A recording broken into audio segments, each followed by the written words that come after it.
able to start on time at 9:30, but we will be having our Finance, Audit, and Budget Committee meeting later on in the morning. Thank you for your patience. We will be reconvening shortly.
Our meeting is scheduled to start at 10 a.m. It is going to start a little late today. Our board members are taking photographs with our Chicago summer interns. There are 200 interns, and the buses are just now pulling up, dropping off the interns. So if you could just be patient with us, we hope to start within the next 15 minutes. Thank you. Georgette.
Chicago Transit Board for July 17th, 2024. Georgette, please call the roll. Director Nina Ja, Here. Director Rosa Ortiz, Here. Chairman Lester Barclay, Here. Director Michael Eady. Here. Chair recognizes Director Ortiz. Chairman, I move that Director Roberto Requejo and Director Bernard Jakes be allowed to participate in the meeting remotely. They are both ill and their respective illnesses prevent them from participating in person. I second the motion. It's been moved by Director Ortiz and seconded by Director Ja that Director Roberto Requejo and Director Bernard Jakes be allowed to participate in the meetings remotely due to illness. We'll take a roll call vote. Director Ja? Yes. Director Ortiz? Yes. Chairman Barclay? Yes. Director Eady? Yes. The motion passes. Ms. Vita, could you please allow both Director Requejo and Director Jakes into the meeting? And we actually, okay, we see him. Thank you. Chair recognizes Director Ja. Chairman Barclay, I move that we amend the agenda for today's meeting and that we move board matters, which is item number 7 on the agenda, to item number 4 on the agenda and address board matters immediately following public comments.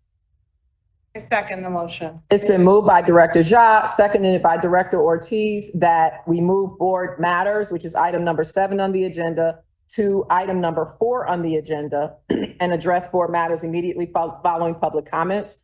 We'll take a roll call vote. Director Ja? Yes. Director Ortiz? Yes. Chairman Barclay? Yes. Director Eady? Yes. Director Requejo? Yes. Director Jakes? Yes. Motion passes. Our next order of business is a report from our ADA Advisory Committee. Georgette? Chairman Barclay, we received a correspondence this morning that the chair of the ADA Advisory Committee is ill and will not be able to report today. We were also advised that the vice chair of the committee is unable to present given the short notice. Thank you. Our next order of business is public comment. Georgette? Mr. Chairman, we have 3 public comments. Joe Brogdon from Teamster Local 700, Antoine Members, and Michael Hodgers. I would like to welcome each of you to our meeting on today. Your comments must be in line with whatever it is you said you want to talk about today, which is approved. No, if there are issues with the transit board in terms of a complaint, ongoing negotiations, or any type of matters that are in a public tribunal, we ask that those matters not be mentioned of in this meeting. You each have 3 minutes. Mr. Brogdon? Excuse me, much first time standing, okay? No, if you could have a seat right here, that'd be great. Thank you very much. In the middle. Mr. Brogdon, if you could just sit in the center so that everyone can see you. Thank you very much.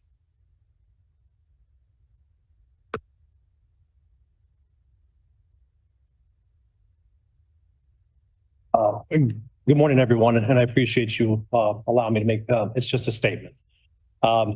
Thank you for the opportunity to speak today. My name is Joe Brogdon, and I'm honored to represent our hardworking Teamster members in these crucial negotiations. As many of you know, we have been in talks with the Chicago Transit Authority for 2.5 years, striving to secure a fair and just contract that recognizes the invaluable contributions of our workforce. However, it is with a heavy heart that I must inform you that our negotiations have reached a roadblock.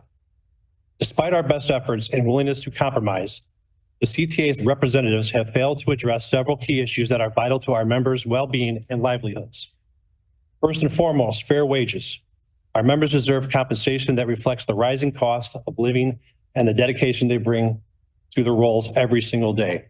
We have presented data, made reasonable proposals, and yet the response has been inadequate. Secondly, safe working conditions. Every employee has the right to a safe and healthy workplace. We have raised concerns about equipment safety, workload, mental health support, but the CTA has not taken the necessary steps to ensure our members' safety and well-being. Lastly, job security. In an era of economic uncertainty, Our members need assurances that their jobs are not at a constant risk. We have sought commitments to secure long-term employment, but those assurances have not been forthcoming. We are not asking for the moon. We are asking for what is fair, just, and necessary to maintain a dignified standard of living and a safe working environment. Our members are the backbone of the CTA, and their dedication deserves to be recognized and rewarded appropriately. We remain committed to finding a resolution that benefits both our members and the CTA. However, we cannot and will not accept a deal that falls short of what our members deserve. We are prepared to continue this fight for as long as it takes, standing together in solidarity and strength. To the CTA's representatives, we urge you to return to the negotiating table with a genuine willingness to address our concerns. The success of the CTA depends on the well-being of its workforce, and it is in everyone's best interest to reach a fair and equitable agreement. Again, I appreciate you giving me the moment to speak. That's all I have. Thank you.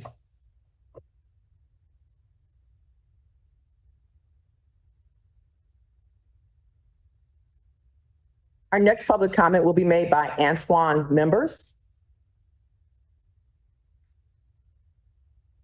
Right here, we good? Yes. Thank you. Thank you, Mr. Members. Thank you.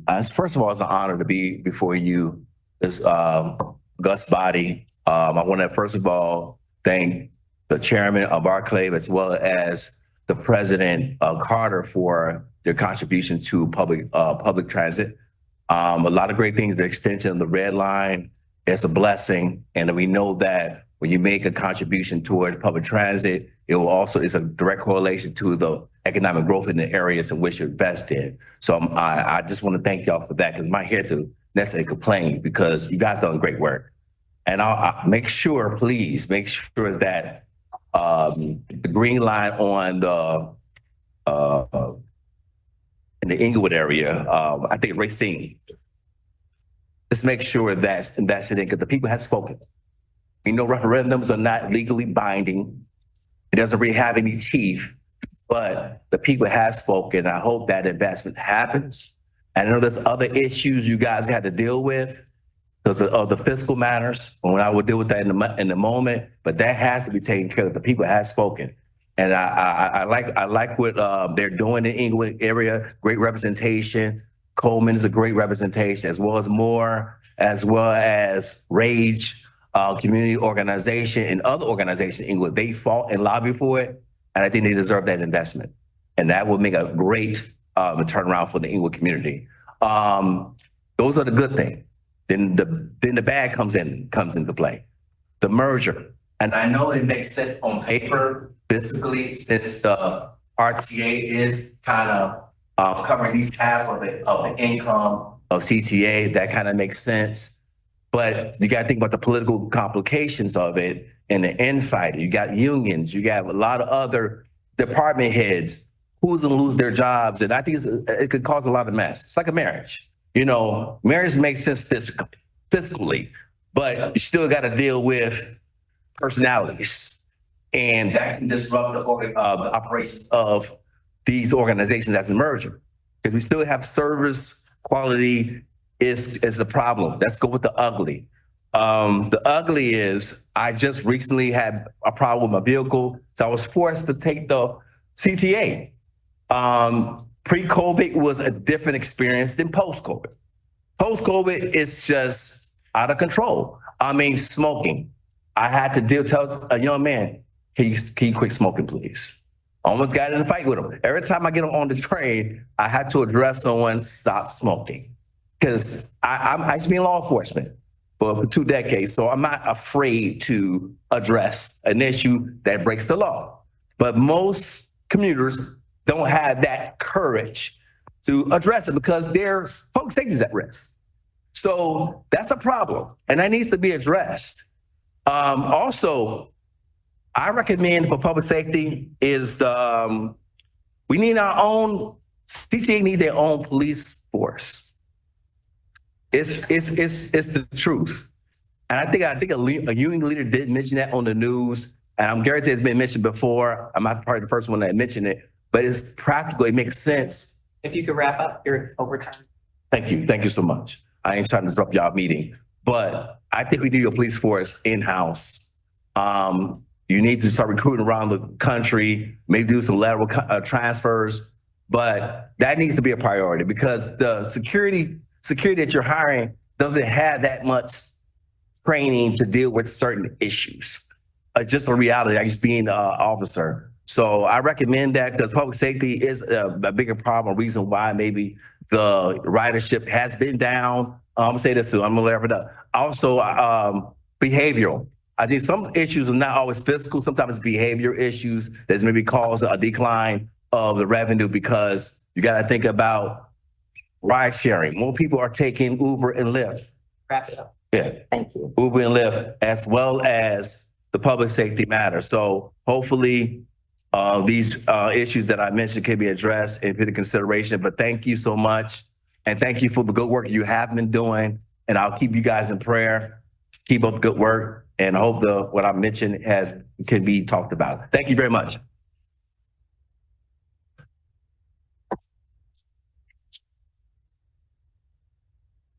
Our last public comment is Mr. Michael Podgers.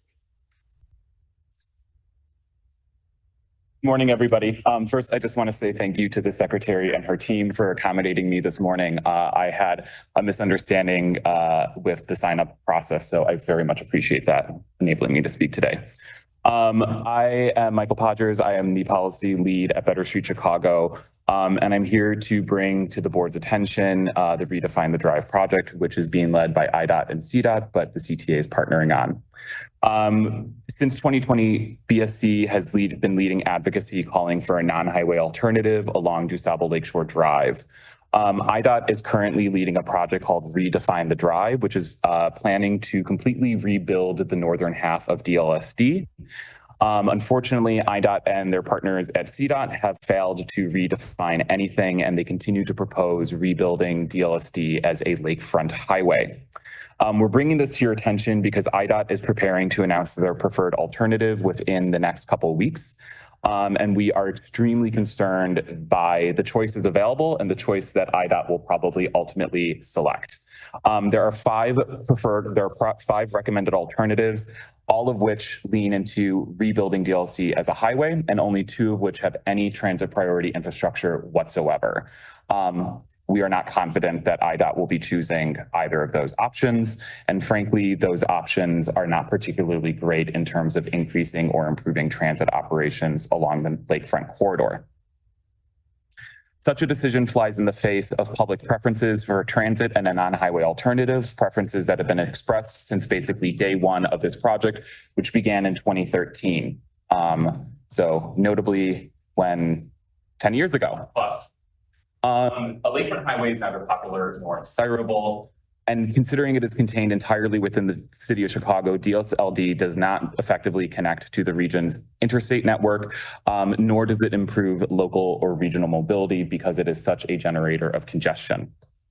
Many vehicle trips on DLC are also made by drivers who have access to transit alternatives, but they are not choosing those alternatives because they are unreliable, both for multiple reasons, not least of which includes congestion on DLC caused by drivers. According to a 2017 Redefine the Drive community survey, almost 60% of drivers who regularly use DLSD had access to a bus route that they could use, but they said that they didn't because of these deficiencies.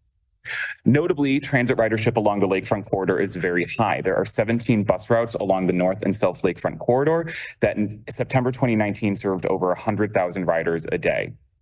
About 65% of this ridership took place on those north lakefront bus routes. To put this in perspective, if these routes were a CTA L line, they would be the fourth busiest line in the system, followed behind the red, blue, and brown lines.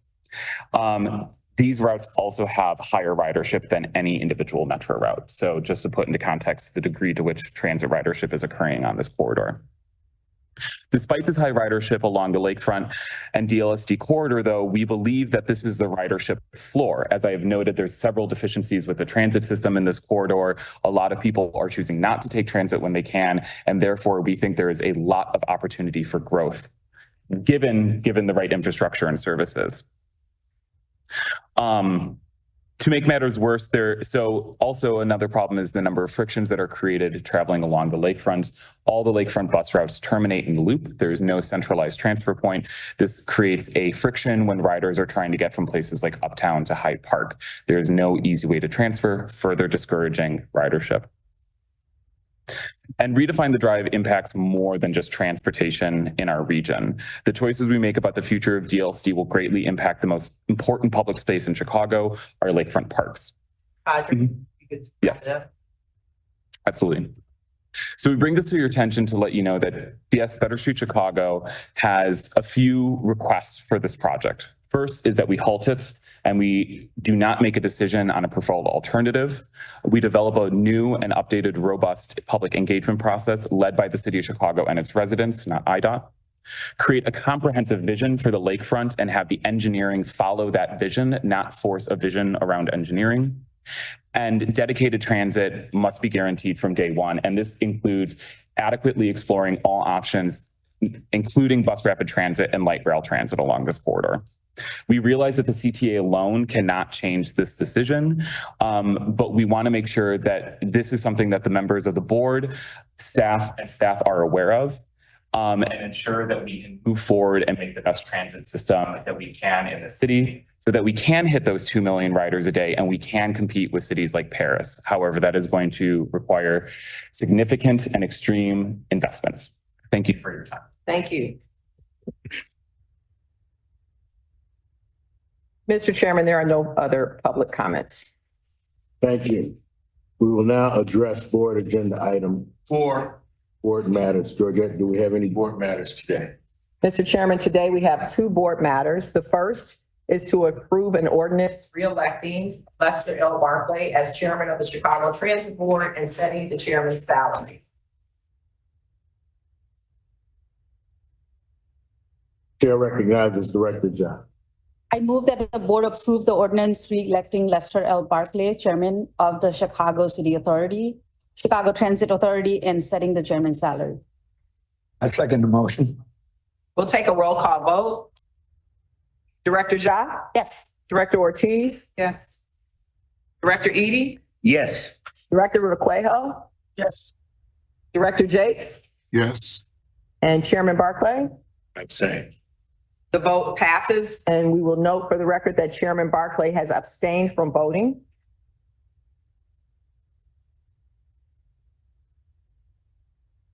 And then please move on to agenda item 7B.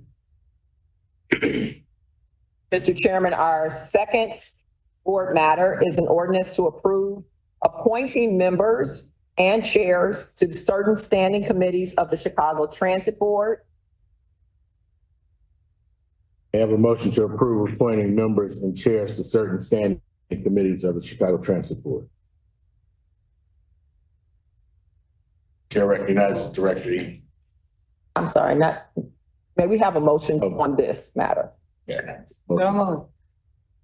Second. It's been moved by Director Ortiz, seconded by Director Eady, that the motion to approve appointing members and chairs to certain standing committees of the Chicago Transit Board passed.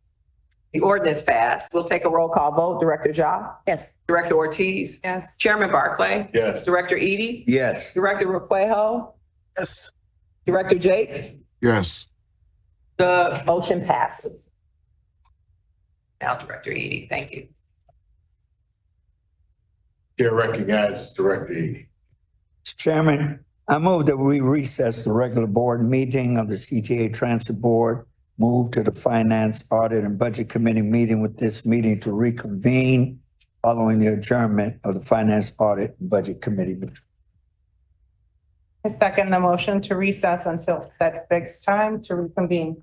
It's been moved by Director Eady and seconded by Director Ortiz to recess the regular meeting of the CTA Transit Board and to reconvene at a time certain at the conclusion of the Finance, Audit, and Budget Committee meeting. We'll take a roll call vote. Director Ja? Yes. Director Ortiz? Yes. Chairman Barclay? Yes. Director Eady? Yes. Director Jakes? Yes. Director Requejo? Yes. The motion passes. The meeting is adjourned.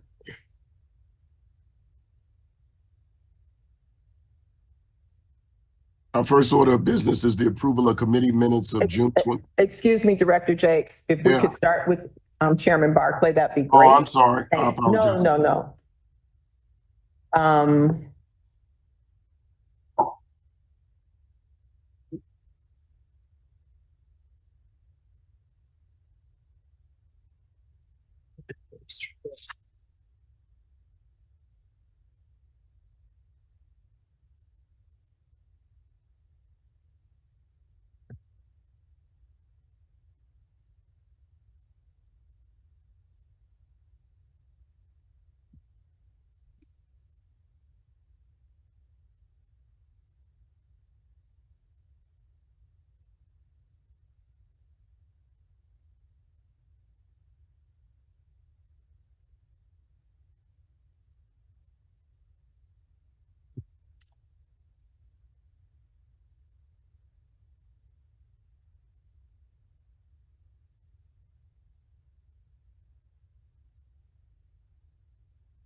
Morning, I would like to call to order the July 17, 2024 meeting of the Committee on Finance, Audit and Budget.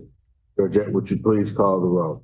Director Ja? Here. Director Ortiz? Yes. Director Eady? Yes. Chairman Barclay? Yes. I believe that Director Ortiz would like to make a motion. Please. I would like to make a motion to have Director Jakes come in and serve as the chair for our FAB committee. Actually, to admit Director Jakes and Director Requejo into the meeting in as much as they are remote because they are both ill. Right. May we have a second? Second. It's been moved by Director Ortiz that we admit Director Jakes and Director Requejo into the Finance, Audit and Budget Committee meeting because they're ill. It's been seconded by Director Ja. We'll take a roll call vote. Director Ja? Yes. Director Ortiz? Yes. Chairman Barclay? Yes. Director Eady? Yes. The motion passes. Our first order. Chairman Barclay, would you like to yield the seat to Director Jakes? Yes. Great. Director Jake, since you're the chair, you get up chair your committee. Thank you. Okay. Our first order of business is the approval of the committee minutes of June 25th, 2024. May I have a motion to approve? So moved. Second. It's been moved by Director Ortiz, seconded by Director Ja, that the minutes from June 25th, 2024 be approved. We'll take a roll call vote. Director Ja? Yes. Director Ortiz? Yes. Chairman Barclay? Yes. Director Eady? Yes. Director Jakes? Yes. Director Requejo? Yes. The motion passes. Our next order of business is the finance report. Jeremy Fine.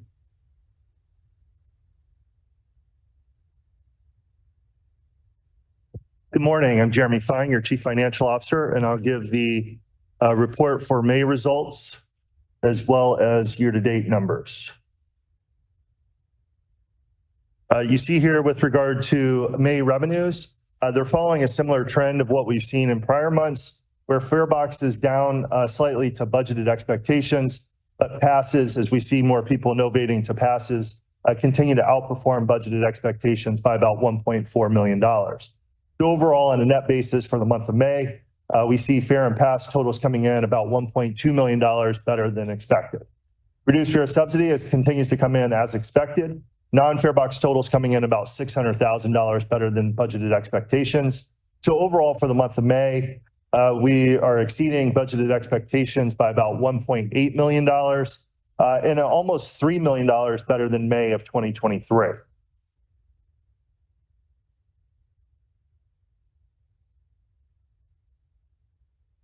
With regard to year-to-date numbers, they're following a similar type form where we see farebox down a little bit to budgeted expectations, but passes more than making up for it. So overall, on year-to-date basis, we're positive by about $2.6 million and reduced fare subsidy coming in as expected, with non-farebox totals coming in better than expected by $2.6 million. So overall, on a year-to-date basis, we're about $5 million, $5.2 million better than budgeted expectations. and over $12 million better than we were for the first 5 months of the year in 2023.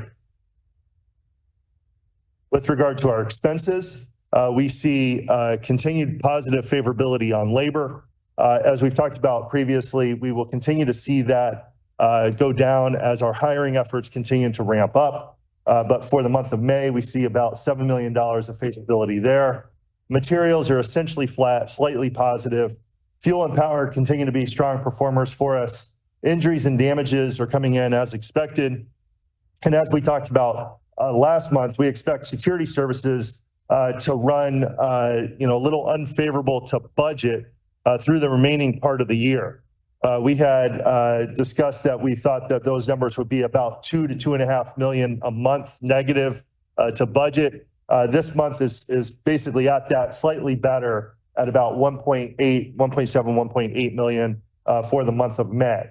We'll obviously continue to keep the board apprised on a monthly basis as to where those numbers are coming in. But again, we're kind of at that trend line for the remaining part of the year. Other expenses continue to come in positive by about $6 million. So overall for the month of May, we are very favorable to budget to the tune of almost $13 million, about 12.8 in total favorability. With regard to year-to-date numbers, we see again kind of a similar form on each of the budgeted line items. So kind of dropping to the bottom line here, we see positive favorability on a year-to-date basis through the first 5 months of the year of about 47.5 million in total. When you couple that with the positive favorability that we saw from our revenues on a year-to-date basis, we're almost $53 million of positive favorability on system-generated revenues and expenses for the year-to-date.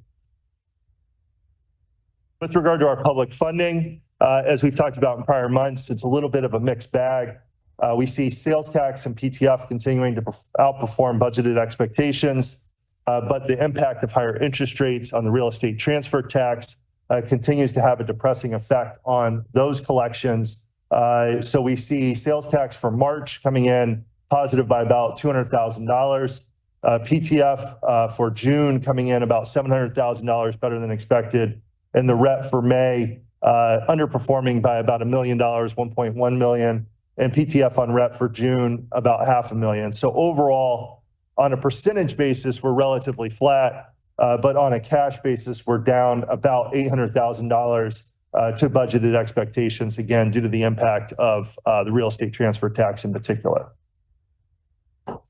With regard to year-to-date numbers, though, we continue to see the trend lines of positive favorability on sales tax and PTF, negative on real estate transfer tax and PTF on RET. But overall, again, on a percentage basis, relatively flat, but on a cash basis, positive by about $1.6 million to our budgeted expectations for public funding.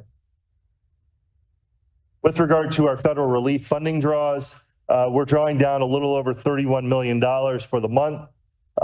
This means that we've now drawn down about 60% of the total allocation of $2.2 billion, but we remain on track as we still have about $876 million remaining to go through the end of 2025 into the early days of 26.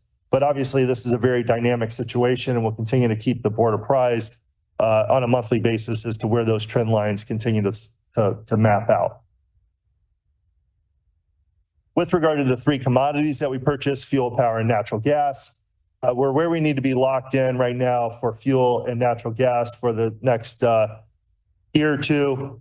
We continue to work on the RFP so that we can start locking in power prices for 25 and beyond, but we are locked in fully across the board for 2024, and we'll look to start effectuating those power purchases for 25 and beyond. That concludes my report for the month of May and year to date. So glad to answer any questions. Thank you, Jeremy. A couple of things. Jeremy, can you go back to your first slide? Okay, so can you explain to us and to the public why the free rides increased. And then, is that the first page? Yes. Okay, why did the free rides increase from one year to another? Was there something that was taking place that qualified for persons to get these free rides? What was going on from 2023 to 2024 in May in particular? So as we continue to see increased ridership continue to come back to the system, we have seen the number of people out on the system that qualify for free rides continue to increase. That is a factor. Free rides also incorporates other key presses that if people are entering the system without paying. So, it's a factor of both of those. But we have seen since the pandemic, we have continued to see an increase in free rides, again, as people continue to access the system. And as the weather has been, good, folks that qualify for free rides are more able to get out and about and utilize the system. Okay, who qualifies for these free rides? And you don't have to give me a laundry list, but can you at least tell who qualifies for them? So the free ride program is predominantly for folks that are in qualifying economic positions, and if there's different kind of qualifiers that the RTA uses through their program to allow seniors, disabled, and based on certain economic criteria, also to qualify for free rides. Okay. All right. My other question is, and I'm asking this question because someone reached out to me and said that our positive favorability has to do with our federal relief dollars. Can you explain that? Is that true, false, or is it a somewhat true, not true? When you give your numbers of positive about the positive favorability, is the federal relief dollars included in that number? So the federal relief funds basically plug the gap between our expenses on a monthly basis as well as what we bring in terms of revenue. So what I mean specifically regarding that is that the federal relief funding is in essence closing the gap that was pre-COVID closed by additional ridership funding. So as we saw, kind of the ridership fall off due to the pandemic, and as it's continued to climb back out of that, we are in a kind of quote unquote deficit in terms of the system generated revenues that we were able to create pre-pandemic versus today. So that's where the federal emergency relief funding has been very critical on helping us kind of bridge that deficit on a monthly basis. So with regard to the revenue favorability, as well as the expense favorability that we kind of walked through in this report, those are real savings dollars.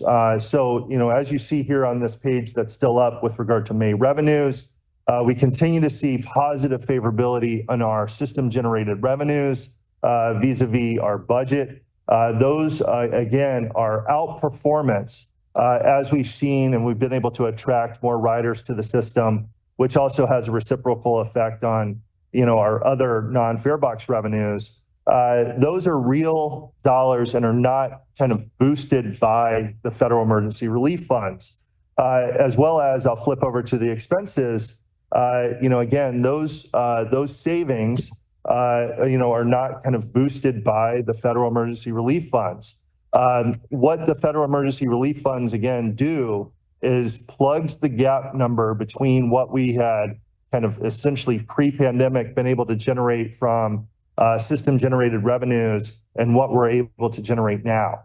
So again, they're not bolstered by, but they're a bridge to help us kind of again build back ridership And that was the intent of the federal government in giving us those funds, is to help us build back the ridership and continue to preserve and extend the service that our customers need and demand. So again, that's been very effective on allowing us to achieve those goals. And again, these numbers aren't kind of boosted by that, but the federal funds are a bridge to help close the gap between the expenses offset by our system generated revenues and public funding. And so once that money runs out, which is about what, 2025, 2026? Correct. So at that point, based upon if you were to take the federal relief money out of the equation, let's say we take it out today, Jeremy, would we be flat to budget or would we be unfavorable? I mean, I don't know if you answer that right now, but. Yes. Yeah. So we would be unfavorable to budget if you took out the federal emergency relief funds. This is a situation that you see across the country and other transit agencies. Again, these federal emergency relief funds are very critical and were extended by Congress for the explicit need to continue to deliver service to the various jurisdictions around the country. Again, I think that the RTA Transit is the Answer Plan, as well as the PART plan, really highlight, the deficits that are at the regional level, not just CTA, but Metro and PACE, of how much funding we need going forward in terms of closing those gaps so that we can continue to not only deliver the service that our customers expected kind of pre-pandemic, but to continue to expand the platform of public transit and deliver new service. So again, I think that the PART plan, is very explicit in the terms of what the regional budget gap is and how much of a negative effect it would have on, service delivery if the funding is not put in place by the state to help bridge that gap, that annual gap on the regional basis to sustain public transit. Okay, so in short, it's why it's very important that we all do what we can to make sure that Springfield understands the importance of making sure that that we don't go over this fiscal cliff. Is that accurate? That's absolutely correct. And, and President Carter and the other service board leaders were in front of the committee again last week, kind of continuing this conversation about how critical it is to provide the funding so that we don't face those, those scenarios where funding or where service, would have to be cut.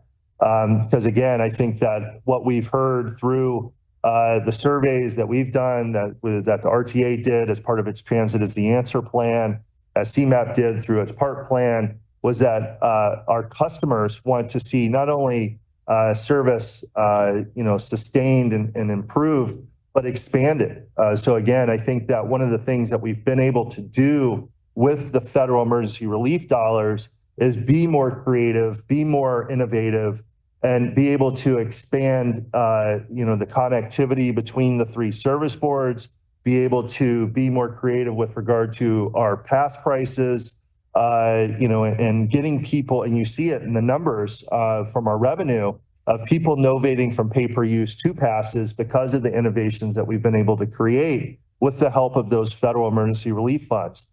So we can and have been very, very creative and innovative because of the federal emergency relief fund. So if it demonstrates kind of as a pilot what we can and can continue to do and improve on if we do receive appropriate and expanded levels of funding from the state.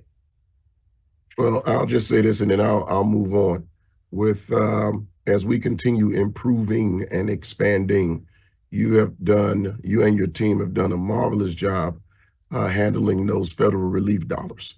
I mean, a magnificent job, having seen you do it over the past, throughout the pandemic. So just want to congratulate you and your team on that, and I do hope that, Springfield is listening, because we are at a critical juncture.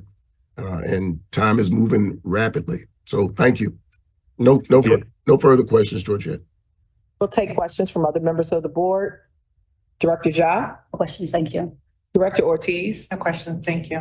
Chairman Barclay. Thank you, Jeremy, for your report. As I mentioned in the briefing, I see those federal relief dollars in two ways. One, to fill the gap shortage, but also looking at creative approaches to increase ridership. And I see the two of those working at the same time.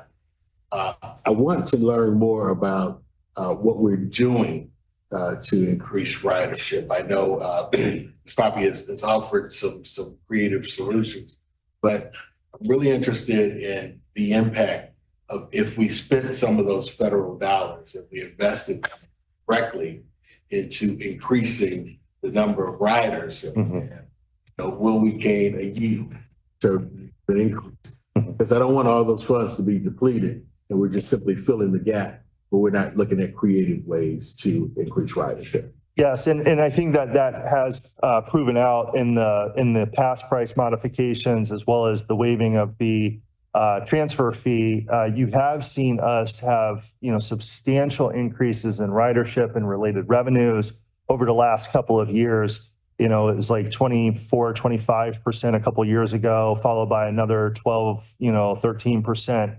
And we continue to outperform this year our budgeted expectations as well. So again, we'll continue to look for ways to kind of tie the three systems together better, and continue to improve that effort, because we've done that through full integration of our passes with PACE, as well as the Regional Connect Pass with Metra. But we will continue to try to push the envelope with regard to innovation and continuing to improve the opportunities to expand our ridership, through these funds. And again, I think it's critical not only to look at what we've been able to do with the federal emergency relief funds, but making that understandable and part of the discussion with the state. I think that's something that President Carter and the other service board presidents have been able to do, in making the plea for additional funding. Mr. Chairman, just further amplifying a couple of points Jeremy's making. One, as you know, our ridership is increasing. So we have not plateaued. We have not reached the point where we're seeing ridership moving in trends in the wrong direction. This summer has been one of the best ridership periods that we've had since the pandemic. And we continue to see that grow. One of the things that I think is going to have a significant impact on our continued ridership climb is the one-day pass that the board approved at the last board meeting that would allow people to ride CTA, Metra, and PACE all day for a single price. I think those types of fare programs, along with some of the other things that we discussed that we've discussed in terms of additional ways to promote CTA and to ultimately promote the ridership opportunities, particularly as it relates to non-commute ridership. I think from the trends that I've seen, our commuting ridership is not going to continue to increase nearly as quickly as ridership for other purposes. So it really becomes important to focus on how we improve both the customer experience as well as the service to support that type of ridership. The bus vision study that we're going to be undertaking in a couple of weeks is part of that effort to really make sure that our bus service is aligned with where we know people are taking trips going forward. The Better Street for Bus program, which is something that we've been promoting with the city of Chicago, that will allow us to speed up bus service by doing signal prioritization and other infrastructure improvements that would allow our buses to operate in certain corridors faster than it does now, are all part of an overall strategy to continue to see that ridership growth continue. And yes, if there are strategic opportunities to spend money that can allow us to further amplify that, we are certainly going to continue to look for that and are happy to keep the board informed of what those initiatives are as we move forward. Yeah, I would like to learn more about initiatives. I know what we have on the drawing board for now, but I'd like to see more aggressive. Just see. Understood. Director Eady, No question. Director Requejo, No questions. Director Jakes, there are no further questions. You may proceed to agenda item number 4. Mr. Chairman, before you proceed to the next agenda item, can I have a moment to say a few words? Who is that speaking? That's Is- normal. Oh, well, then, yeah. Thank you. I apologize for sort of interrupting the agenda here, but I wanted to take a moment to acknowledge a recent development involving the CTA, and in particular involving Jeremy Fine. As CTA president, when a trusted and highly valued member of my team makes a decision to leave our agency, it's always going to be bittersweet. Naturally, I want our employees to grow and to move forward in new and different chapters of their personal and professional lives. At the same time, though, there are occasions when I recognize the loss of the kind of professional that we have here is not easy to replace. That is certainly the case today with regards to our Chief Financial Officer, Mr. Jeremy Fine. Jeremy is the very embodiment of what it means to be a financial professional. He's always at the ready with guidance, valuable insight, and advice, whether I want to listen to it or not. And is a hard worker as anyone that we've ever had in our agency. Jeremy joined the CTA in 2016 and had an extensive financial experience before his appointment, including time as the Deputy Comptroller for the City of Chicago and a tenure as a public finance officer at ABN AMRO LaSalle Bank Capital Markets. What you may not know about Jeremy is that he graduated from the United States Military Academy at West Point with a Bachelor of Science in International Relations and System Engineering before receiving his MBA from the University of Notre Dame. I have no doubt that his ability to focus, work, and deliver without complaint or distraction is owed, at least in part, to his military experiences. Because certainly working at CTA can be just like 40 in the dollar. During his tenure at CTA, Jeremy's performance has been simply as close to flawless as I could have ever imagined. His unique ability to oversee management of CTA's finances across various departments, keep his eye on the bottom line of a budget that has grown to nearly $2 billion, is the kind of trait that has allowed me as the agency CEO to sleep a bit more soundly at night. Perhaps most importantly in my eyes is that Jeremy will be forever blessed with the distinction of being the individual who worked most closely with me to steward CTA's finances during the most trying time in the history of public transit, the COVID-19 pandemic. It was an unprecedented experience and certainly one neither of us expected to ever go through. And there's no question that as we went into that experience, the financial realities of what losing almost 1.8 million of your ridership at one time was something that was as daunting as anything I've ever experienced in my career. It takes a lot of leadership to basically work your way through that, a lot of trust, a lot of vision to understand what the opportunities are and what the ability is to find the funds that we need to keep a system as big as CTA's operating, not at a reduced level, but at full service during a time that we were most in need. Jeremy is the person who worked closely with me to make that happen. Jeremy is the person who I relied on to explain to federal officials what our financial impacts and realities were going to be when we were trying to get the emergency relief funding that ultimately kept us alive. Jeremy was the one who put together the strategy on how to spend that money in a way that was going to ensure that we had financial stability in spite of the fact that we had challenges as a result of the pandemic.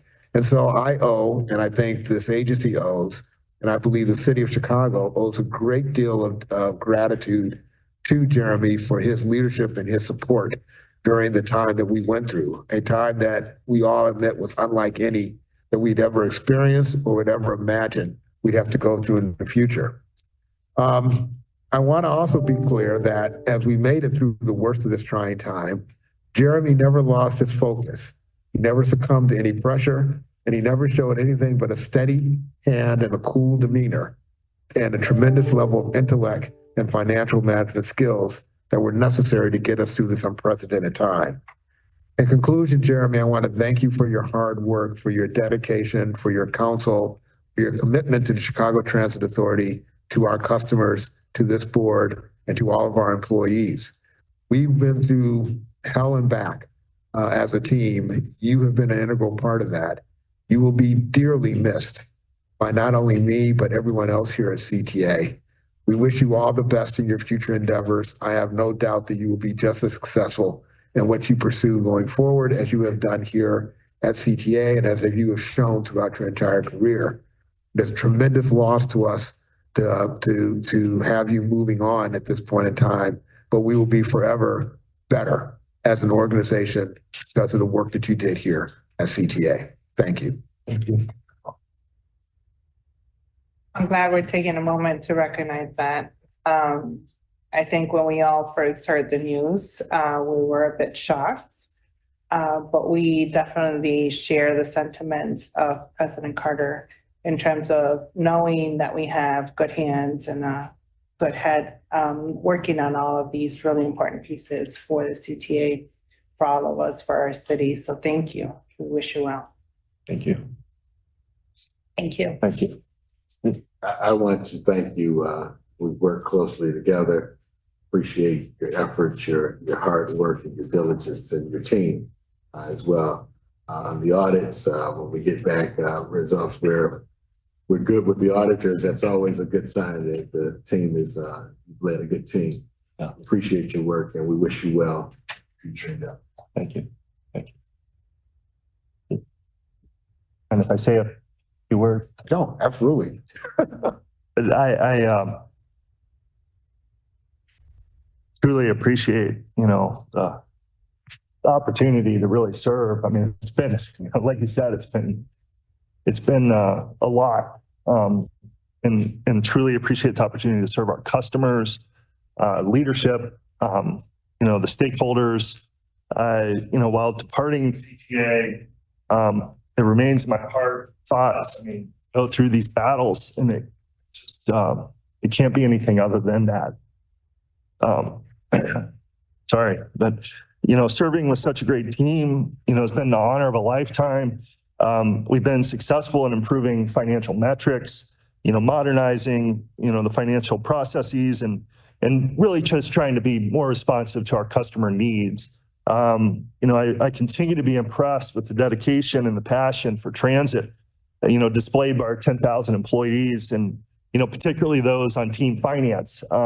Just truly cannot have done what we were able to accomplish without their steadfast dedication and expertise, and they're really, the tip of the spear here. I appreciate the continued support from President Carter, Chairman Barkley, Fab Chairman Jakes, the entire board, the other chiefs, the departments, and team finance. It truly made my job easier and really put CTA in a stronger position, and I'll never forget it. Just truly thank you again. I'll be a phone call away, and also a quick green line ride just further down the system here. So again, truly appreciate all of the support here at CTA, and it will always be family. Reciprocal.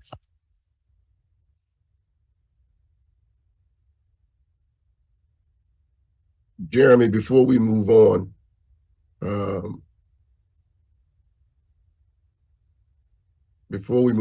to the agenda, let me just say that the way that you measure someone's worth is, did they leave a place better than when they found it? And clearly you have. You leave us in a good place. I'm not saying that we were bad in 2016, but considering, and President Carter said it best, considering the highs and the lows that has happened, You managed it with dignity and respect and class. And of all of the challenges that we've had since I've been on this board, no one, to my recollection, in the 6 years I've served, has ever challenged the financial arm of CTA. And that has to do with you and your humility and your team. It has been really a pleasure working with you. I'm not going to say I'm not disappointed. Even to the place that when I found out, I said, did we counter offer? You know, did we offer a counter? We did. Yeah. You did. I did. I want to know, was there a counter? Because you are such an integral part of this team. And so just like children, we understand our children have to get older and leave the house.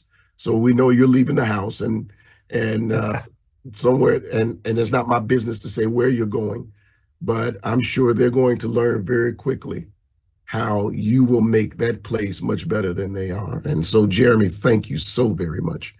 I guess I can say this: once CTA family, always CTA family. Unless you've been terminated, then you know. That's a different. Okay.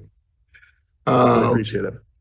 Our next order of business is the review of an ordinance authorizing a co-promotional agreement with the City of Chicago Department of Fleet and Facility Management. Jeremy, and is Michelle joining you? No, it's flying solo today. Okay. Good morning. I'm Jeremy Fine, your Chief Financial Officer, and today I present for your consideration a co-promotional trade agreement with the City of Chicago Department of Fleet and Facility Management, 2FM. This department, which was previously known as the Department of Assets, Information and Services, or AIS, has been a co-promotional partner of CTA's since 2006. The total value of the co-promotional trade is a little under $400,000, $392,952.50. CTA will provide 2FM with interior car cards on bus and rail up to this amount, and as this is unsold advertising space, the CTA is providing, and as printing costs are the responsibility of 2FM. There is no cost to CTA to enter into this co-promotional agreement. 2FM will provide CTA equal value in the form of ad space on 250 JC2Co managed bus shelters that are located throughout the City of Chicago's neighborhoods. The partnership gives CTA exposure to a larger audience of residents and visitors through advertising on the city's bus shelters. It also enables the City of Chicago to reach CTA customers with important messages related to city programs and events. I'm glad to answer any questions that you may have. I have no questions, Georgette. Director Ja? No questions, thank you. Director Ortiz? No questions. Chairman Barclay? No questions. Director Eady? No questions. Director Ruejo? No questions. Director Jakes, there are no further questions. May I now have leave to place this item on the omnibus for board approval? Come on. Second. It's been moved by Director Ortiz, seconded by Director Ja, that this item be placed on the omnibus for board approval. We'll take a roll call vote. Director Ja? Yes. Director Ortiz? Yes. Chairman Barclay? Yes. Director Eady? Yes. Director Ruejo? Yes. Director Jakes? Yes. Motion passes. Director Jakes, you may now proceed to agenda item number 5. We will now review an ordinance amending ordinance number 024-17, authorizing up to $9 million for stipends to encourage proposals for RLE project design, build contract. Bill Mooney. Morning, Bill Mooney, your Chief Infrastructure Officer. Staff recommends approval of an ordinance modifying the allowable stipend amount for an extension construction contract while keeping the total allowable value at $9 million. Industry custom and best practice for design build mega projects calls for the payment of stipends to unsuccessful proposers, and the board previously approved payment of $4.5 million stipend for each unsuccessful proposal. To continue to encourage competitiveness and engineering innovation, staff is recommending removing the stipend cap amount of 4.5 million per an unsuccessful proposer and allowing the president to award an amount that he determines to be reasonable with the total approved value remaining capped at $9 million. I'll be happy to take any questions on this item. Bill, okay, so we're moving it from, what was, you said 4 million to 9 million. I remember when this came up. So why are we moving it up now? Have we not received enough proposals? So, sir, we are in a very active procurement process. The board had previously established a budget of $9 million for the stipends and set aside a specific amount for the stipend. As we are in this very engaged, active procurement, we are continuing to encourage the proposers to bring forward the best proposals possible. Those will be kind of coming forward shortly and encourage that investment on their part. These proposals are very expensive for the proposers to provide us the best concepts, the most cost-effective concepts, the most aggressive bids possible. We really want to encourage them to invest that money. And for them to put out that money, they see return of the stipend being a value to them. And so we're actually looking for is allow the flexibility within the budget already pre-established for the board, for the president to award a stipend to the unsuccessful proposer that seems reasonable based on the proposals at the time. We're keeping the same value of the budget for the stipends as previously established by the board, just eliminating kind of what the allowable top cap would be. Okay, so Bill and President Carter, so I can make sure I'm hearing this correctly, that the president will, at his discretion, set an amount to someone who made a proposal, but their proposal was not chosen. Right.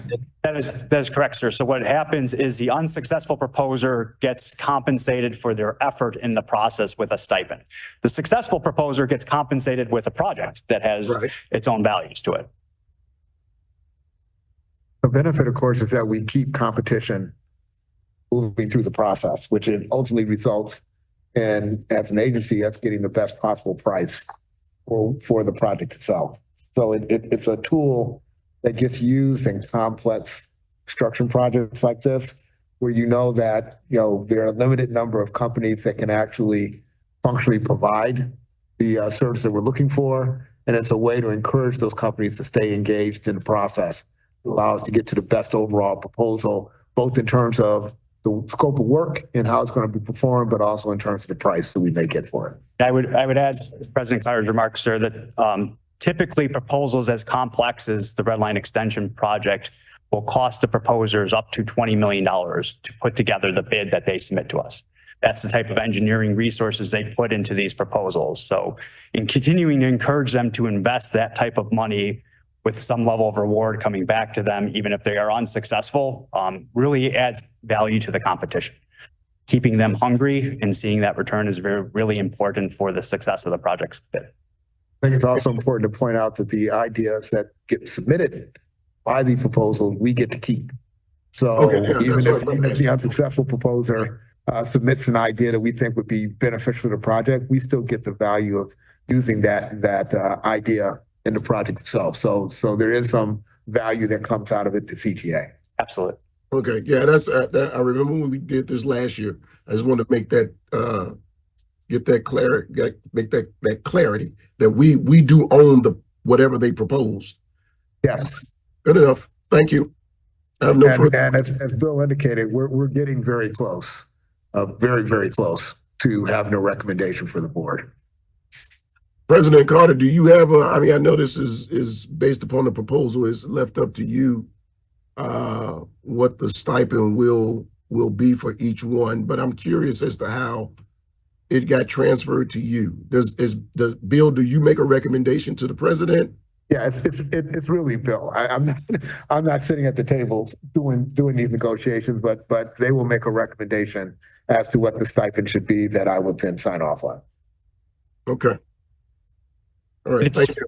And it's really about the timing of our board agendas, sir, is putting the authority within the president allows us flexibility over the next 30 days if we needed to adjust minor items without having to come back to the board, because that timing of the agenda, you guys only meet once a month, and this is a very active, fluid thing that within the next month, you will likely see the conclusion of. So How are we doing with the proposals, Bill? it's a very exciting time, sir.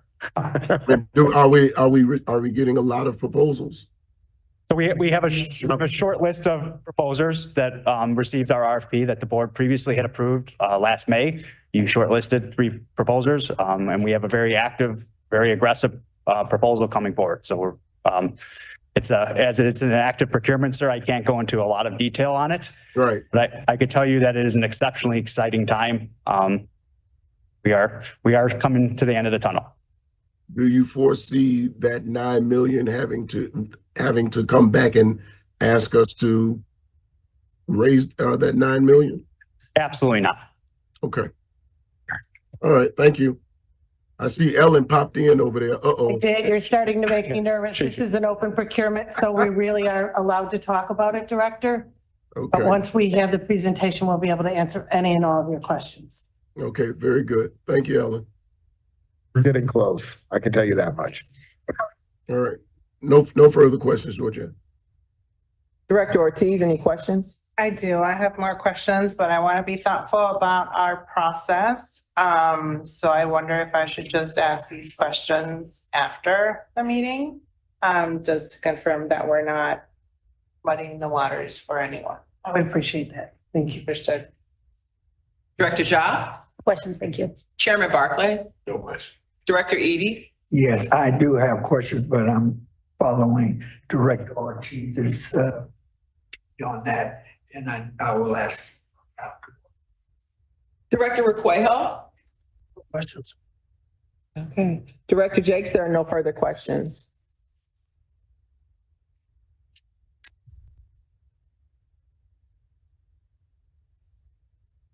I'm sorry.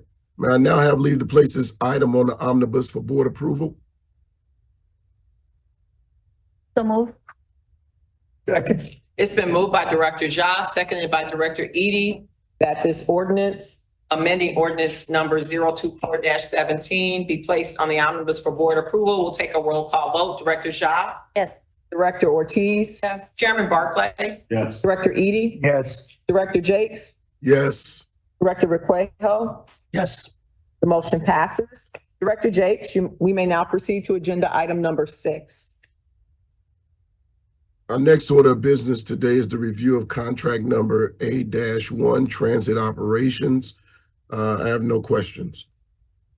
We'll take questions from the board. Director Ja? Questions. Director Ortiz? Question. Chairman Barclay? Question. Director Eady? No question. Director Requejo? Questions? Director Jakes, there are no further questions. We can proceed to contracts number B1 through B8. Let us review now contracts B1 through B8. These are contracts awards for infrastructure. I have no questions. Director Ja, any questions? No questions, thank you. Director Ortiz? Question. Chairman Barclay? Questions? Director Eady? Yes, I have a question, especially when I have cited, there's so many change orders. Who am I speaking? Okay. I cite the numerous change orders, and some I see multiple change orders, and some have even come to equal to the original contract amount. Could you kind of help me understand that and how that process, what are we, how are we reviewing that process? So specifically with B8, and I think that's the one you're referring to. We are, I'm sorry. B1 through B8. Yeah. But there are certain ones that went. So for, the contract you're referring to, which we are higher, what we're going to do is we will go back out for that. We're looking to see whether or not it's a sole source or disadvantageous contract, or if it, sole source disadvantageous committee determines that it's not, then we will go out for another full procurement. So you will not see another change order on that. We will be. Going to revisit that. Yes. Very good. Yeah. Because that was a little troubling for me to see how, and I think that was the one that seemed like it been about 5 change orders. Right, it's for the fare boxes. Yes. So we have looked at that. I've discussed it with the law department, and that's how we plan to move forward. Okay. Thank you. Director Requejo, any questions? No questions. Director Jakes, we may now proceed to contracts F1 through F4. F1 through F4, we're going to review those contracts. This contract award for administration. I have no questions. Director Ja? Director Ortiz? No question. Chairman Barclay? Director Eady? No questions. Director Requejo? No questions. Director Jakes, we may now proceed to contract G1. G1 is a contract award for technology. I have no questions. Director Ja? Questions? Director Ortiz? No question. Chairman Barclay? No question. Director Eady? No question. Director Requejo? No questions. Director Jakes, you may now proceed to contract I1. I1 is a contract award for innovation. No questions.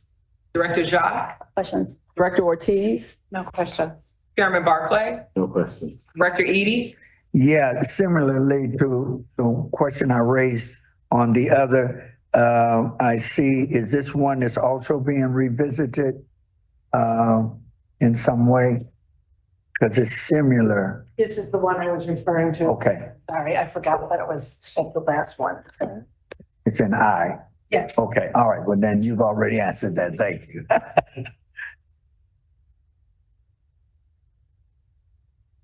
Director Requejo? No questions. Director Jakes, there are no additional contracts. Since there are no further questions on the contracts, may I have leave to place the 15 contracts on the omnibus? So moved. Second. It's been moved by Director Ortiz, seconded by Director Ja, that the 15 contracts be placed on the omnibus. We'll take a roll call vote. Director Ja? Yes. Director Ortiz? Chairman Barclay? Yes. Director Eady? Yes. Director Requejo? Yes.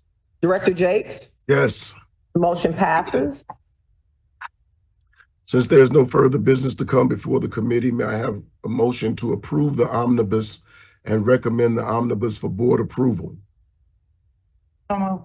Second. It's been moved by Director Ortiz, seconded by Director Ja, that the omnibus be recommended for board approval. We'll take a roll call vote. Director Ja? Yes. Director Ortiz? Yes. Chairman Barclay? Yes. Director Eady? Yes. Director Requejo? Director Jakes? Yes. The motion passes. And finally, may I have a motion to adjourn? So moved. Second. It's been moved by Director Ortiz, seconded by Director Ja, that this meeting of the Finance, Audit, and Budget Committee for July 17, 2024 be adjourned. Director Ja? Yes. Director Ortiz? Yes. Chairman Barclay? Yes. Director Eady? Yes. Director Requejo? Director Jakes? Yes. The motion passes. Thank you, everyone. We're gonna miss you, Jeremy. Jeremy's last meeting. I know, right? For now. There's something in your future, Jeremy. You're coming back. Okay, Chairman Barclay. The Chicago Transit Board regular meeting will come to order. The time of recess has expired. And before we move forward, I just want to thank you for your support, value the contributions of each of these board members and your confidence that you placed in me this morning to continue another 3 years. I gave them all the options to come and sit in the seat and they all declined, so thank you. At this point, we'd have the president's report. Hey, man, that's like sitting in the pastor's chair. No, thank you.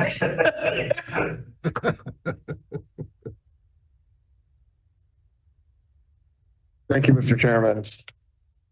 Today, it is my great pleasure to recognize the young people who joined CTA this year as part of the City of Chicago's One Summer Chicago program, or OSC as we call it. Every year, young people join us and work in different departments across our agency to gain valuable work experience and to get a unique view into how CTA works, what it takes to run one of the nation's largest public transit agencies. The OSC interns that work with CTA have varied experiences. Some work on site at a CTA work location.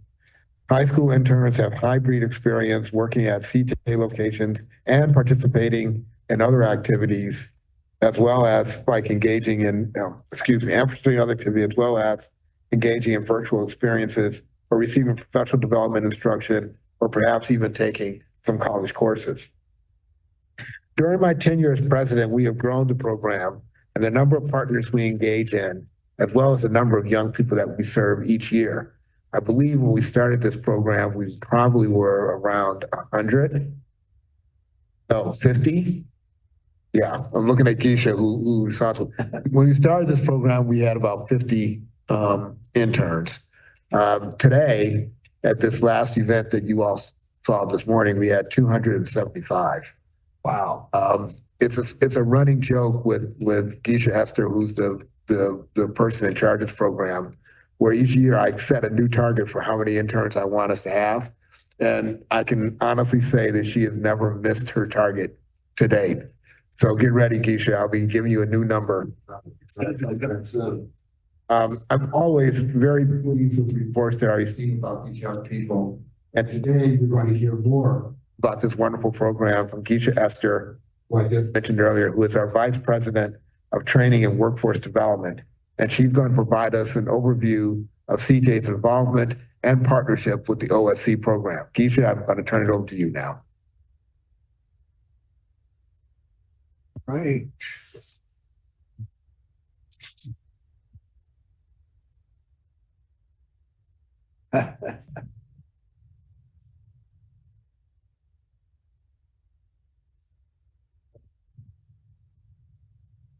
Morning, Chairman, board members, President Carter. As President Carter mentioned, my name is Keisha Esther, and I serve as your Vice President of Training and Workforce Development here at the Authority. Today, I'm going to give you an update on our Second Chance program and the things we've been doing. I've also brought with me today two of our interns, Johanny Woods and Charles Perkins, who would like to make some comments at the end of my presentation. Next slide, please. Just to give you an overview of our program, like President Carter said, every year we have a target. This year's target was 250. We ended our recruitment this year with nearly 275 CTA One Summer Chicago High School interns and externs. We had 243 of our interns, and we have 30 externs, which I'll talk about later today for that total. So we've exceeded our goal this year. So hopefully President Carter will go light on us next year. We have a 7-week hybrid program. It's 5 days a week, 25 hours each week. Our interns receive $15.80 an hour plus free transportation for the summer. That's huge. For our interns, they are traveling all over the city of Chicago, and really our transportation gives them access to the city, and we know what access can do. Access opens opportunities, right? So for me, that's one of the largest things that I am proud of, is that our students are able to access the entire city of Chicago and surrounding areas because of their job with us for the summer. What I'm also very proud of is, in true CTA fashion, they started with us, and in 2 weeks they got a raise. They received a raise on July 1st to $16.20, and that was to align with the minimum wage for the city of Chicago. So we are making sure that our interns feel valued and that we're aligning with what is industry standards. So that is important as well. For all of our interns who needed it, they received CTA-issued iPads, internet, and telework supplies. As President Carter said earlier, this is a hybrid experience, so we wanted to make sure that every intern was prepared and able to have an experience of telework, just like the rest of us have here at the Authority. They also experienced college visits. Those are forthcoming. I think they're happening this week. We're partnered with Roosevelt, UIC, and Loyola to expose our students to college campuses here in the city. We have some community service projects that I'll share with you later. We've done some CTA site visits with some of our partners here in different departments. And we've also taken advantage of some of our partnerships and had field trips. We've been to the DuSable Museum as well as the Chicago History Museum. So a very robust program where we're learning, we're working, but we're also having professional development and experience in the city of Chicago. Next slide, please. This year's theme is In the Loop, and we wanted to make sure we have a theme every year for our program. And we wanted this year's theme to inspire our interns to get looped into transit and their professional and personal development. During the summer, as I spoke about, our interns will participate in a variety of professional development opportunities, some skill building sessions, some mentorship, which will help empower them to gain the awareness they need about CTA, the industry, the city of Chicago, and more, last but definitely not least, the importance of community service, which I'll talk about a little bit more. We have different routes every year just to keep us on track, and it plays on all of our rail routes. So our green line was our route to workforce, and it happened in our first week. We had an orientation. As you can imagine, over 200 students. We partnered with Olive Harvey. You'll see a picture there. We're in one of their big conference rooms. We had our kickoff, and our kickoff also included some training to level set us, give us foundation about workforce professionalism, workplace professionalism, communication, etiquette, team building, and we distributed our telework supplies for our interns. Next slide, it will give you a picture of our orientation day. We did activities. This was their very first day of work, so we were excited to have them with us. Next slide, please. Our yellow line is our route to career pathways. We have a very viable group of future employees here in our internship program. And so we want to make sure that they know about all the careers here at CTA. And so our routes to career pathways, we expose them to different departments here at CTA. This year, we focus and feature communications because we know our interns love social media. So we want them to know that if that's what they want to pursue, that there is a job here at CTA when they finish college in our social communications, social media team. We also feature communications, but also engineering. We're featuring bus and rail operations as well as cybersecurity. Next slide, please. Our rail line is our route to service. We partner with Chicago Youth Service Corps, and they have guiding principles, which is to shape Chicago, to learn to lead, to elevate our voices, to build our community and our cities, and to celebrate ourselves and others. And they are participating in reflection sessions about how they can contribute to improving the city of Chicago and utilizing their skills and voice. So this year, our interns elevated their voices about food insecurities, and we volunteered at the Greater Chicago Food Depository. Next slide. We'll show you our day of service at the Greater Chicago Food Depository. That was last Friday. We are going to volunteer again this Friday. Last Friday, our interns packed a total of 8,710 meals for families in need. We are looking to double that number this Friday when we have our second half of our interns go to do their day of service. Next slide, please. Our pink line is our route to professional development. We partner with one of our partners, Accenture, to do professional development training with us for our Learn to Lead curriculum. But this year, we have also updated our own professional development curriculum, and we are facilitating that as well. Because not only do we want them to have exposure to the city and do community service, but we also want them to be able to show up professional in the workplace, whether it be a CTA or their next step in their careers. Next slide, please. Our blue line is our route to higher education. This year, as with last year, we have partnered with City Colleges of Chicago, specifically Olive Harvey, to allow our rising juniors and seniors to receive college credit for participating in our program. They are able to take free of charge a course with Olive Harvey College.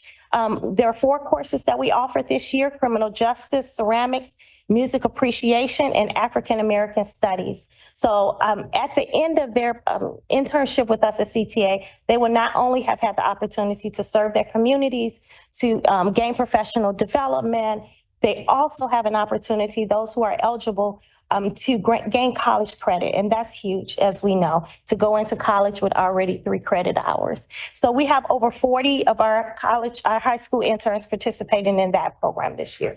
Next slide, please. Our purple line is our route to awareness. Here at CTA, we are very dedicated in our employees' mental as well as physical health. And we partner with our wellness team as well as one of our external partners, Nikki Health, to make sure that our interns have that opportunity as well. So our CTA wellness team provided programs and are continuing to do so for our physical well-being with yoga, deep breathing, cardio, and dance programs, and also our external partner, Nikki Health, really focus on our mental health and our mental wellness with some programs like managing your reactions and interpersonal relationships. So we want to make sure that our interns are well balanced, both physically and mentally. Next slide, please.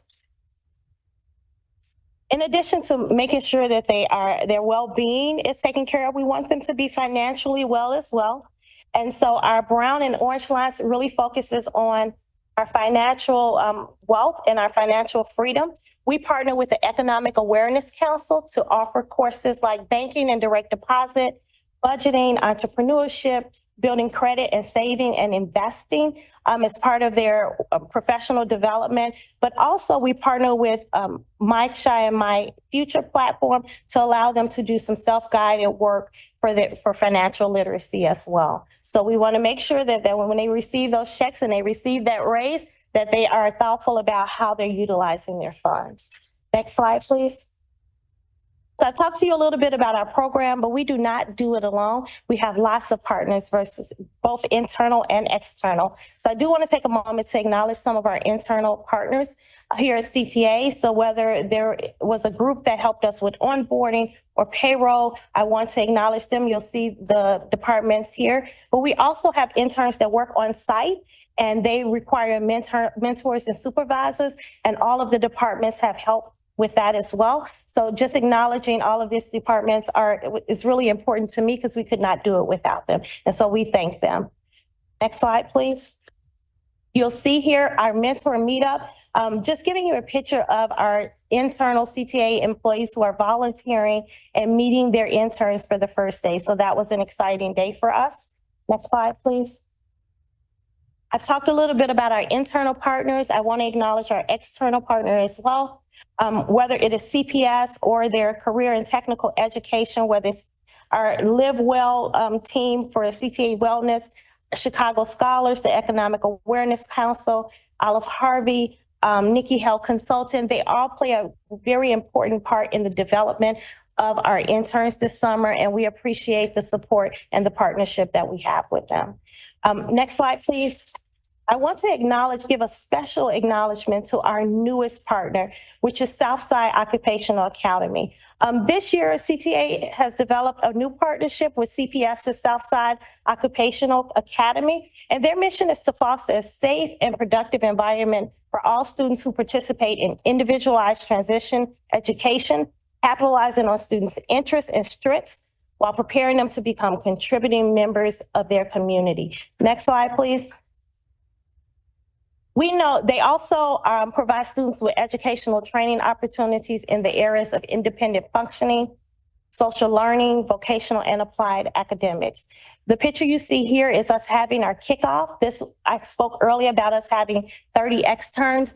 Our Southside Occupational Academy partnership allows us to have a partnership with 30 of their students. They become interns at CTA for the summer. And next slide, please. And what they partner with us for is some of their projects that they work on in school, one of which was that they beautified 103rd Street Garage, planting flowers at our location and also making signs for our planners. And so we had an exciting time there with them beautifying 103rd Street Garage with us last week. Next slide, please. I also, last but definitely not least, want to acknowledge the team that does the work. We have a small but very mighty team of directors and managers and coordinators that make all of this happen. We start planning in January for a launch in mid-June. And I just want to make sure that we acknowledge the team that does the work behind the scene and really are responsible for making sure that our interns have a safe and productive summer. Next slide, please. As part of the team, we have college interns that serve as our cohort conductors. As you may have seen earlier today, we had lots of youth in the lobby today, and that doesn't happen without a team of people, not only my team in training and workforce development, but also some of our college interns are also part of the team and serve as cohort conductors to smaller cohorts of the bigger program. And so all of these college students are CTA, college interns, who actually have a passion for youth or are working on degrees that serve the community. So it is a great model to leverage our college interns to support our high school interns. Next slide, please. And we want to make sure we memorialize all of our activities. So we have college interns who really focus on media and photography and project management. And those college interns are part of this program as well. And so I want to make sure that I acknowledge them as well. Next slide, please. So you've heard a lot about our program and what we've done this summer, but I'd be remiss if I didn't give an opportunity for our externs and our interns to actually talk just a small amount about their experience and address you. So at this time, I'm going to turn it over to Johanny Woods, who is one of our Southside Occupational Academy externs. Johanny? Good morning. My name's Johanny Woods. I'm 20. I'm a student at Southside Occupational Academy. Thank you for this year to letting me work. I had a good time working for arts plants and for CTA, and I hope I come back next year. We would love to have you back next year, Johanny. Thank you. Thank you. At the next slide, please. I'm now going to turn it over to Charles Perkins, who's one of our returning One Summer Chicago interns as well. Charles, I'm sorry. Good morning, CTA board members, interns, and staff. My name is Charles Perkins Jr., and I'm an intern for the 95th Red Line cohort in special projects. And I am honored to give this speech today. I am a rising junior at Catalyst Maria High School, and I am from the Marquette Park neighborhood on the south side of Chicago. This is my second year as an intern with the CTA One Summer Chicago program. Last year, I was part of the professional development track in the Brown Line cohort with Jelani Taylor, where I was able to collaborate as cohorts and get to know each other better and learn ways to have a professional work experience. This year, I am part of the special projects track where I have the pleasure to work at CTA headquarters with Jones Lang LaSalle Incorporated, also known as JLL. I have been working with my mentor, Andy Siegel, who has had me and the two other interns in the department working at various locations throughout 567. As one of our major tasks, we have been going up to each floor to ensure all name tags and cubicle numbers are correct and accurate. Andy has been very helpful in connecting me to other departments that interest me, such as rail operations. I was lucky enough to go on a tour to the 54th terminal with Jeannie Alexander, the vice president of rail operations, which helped give me ideas of what I may want to do for my future career. During this internship term, in addition to site visits and networking, we volunteered at the Greater Chicago Food Depository as a large group, which was a great opportunity to give back to the community and help to put smiles on people's faces. It was really nice to have the chance to help my community and get to know the other high school interns. This summer's internship experience has been really eye-opening, and I'm looking forward to take advantage of the opportunities at CTA over the next month. On behalf of the nearly 250 One Summer Chicago interns, I would like to thank President Dorville Carter, the CTA board chair, CTA board members, all of the training and workforce development leaders, including Vice President Geisha Esther, all of the cohort conductors, and the internships and education program staff. And from me personally, I would like to thank Kendra Pugh, Jeannie Alexander, Jamie Williamson, Neil Sherman, Andy Siegel, Molly Dole, and Melanie Ware for making this internship a great experience for me. Thank you all so much and have a great rest of your day. Thank you. And that concludes our presentation for this year's West Summer Chicago High School English. Thank you for your time. President Carter, I move that we nominate him to be chairman of the board. Very impressive, very impressive, very impressive. No, thank you, Keisha. I don't know if the members had any questions they wanted to ask. Yes. Can we clap? Yes.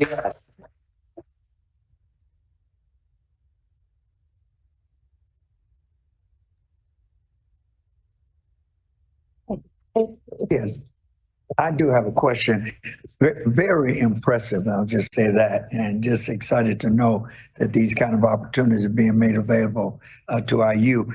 But my question was, how are these interns, when I saw the various lines and areas of focus, how are these interns being aligned, assigned? Do they select? Is it geographically driven based on where they come from in the city? How do they connect? It's a little bit of all of it, right? It's a little bit. So during our recruitment phase, we do ask our students about their interests. Yeah. And so our returning interns, like Charles, are afforded the opportunity to work on site since we've transitioned to the hybrid experience. Okay. And so our other interns are then selected based on their interests. If they're interested in professional development, they may go into one of our professional development tracks. If they're returning and are interested in on-site, then they will be connected with some of our on-site locations. If they're rising juniors and seniors and are interested in the college credit, then they would go into our dual enrollment cohort. So it just really does depend on their interest and our availability. So there's a whole pot and a lot of mixing that happens for us. And then what are the goals or plans beyond summer? That is a great question. Thank you. So we engage our students.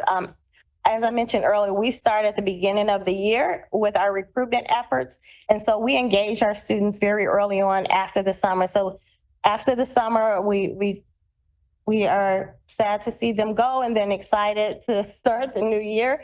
And what we do is we start engaging them early to find out where our interests are. We go out into our communities to see if there's interest in our program, and we start our engagement pretty early to have them come back with us for the summer.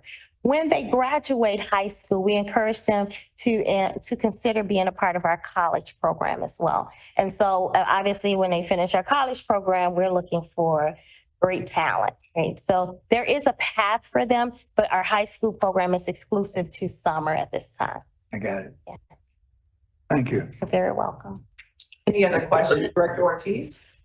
Congratulations. It's an exciting program. We're always happy to see it grow and to be so impactful in our youth. Thank you.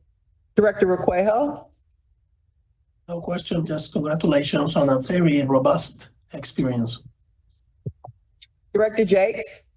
Congratulations, Keisha, for the young men. And I have to preface this by saying I, of course, have a deep-seated passion for young Black men. Are they partnered with someone with CTA that can help mentor them not only in the program but after the program is done, that can walk with them through their high school and college years? So that's what Charles spoke about. Charles is our returning intern, and all of our returning interns are connected to mentors.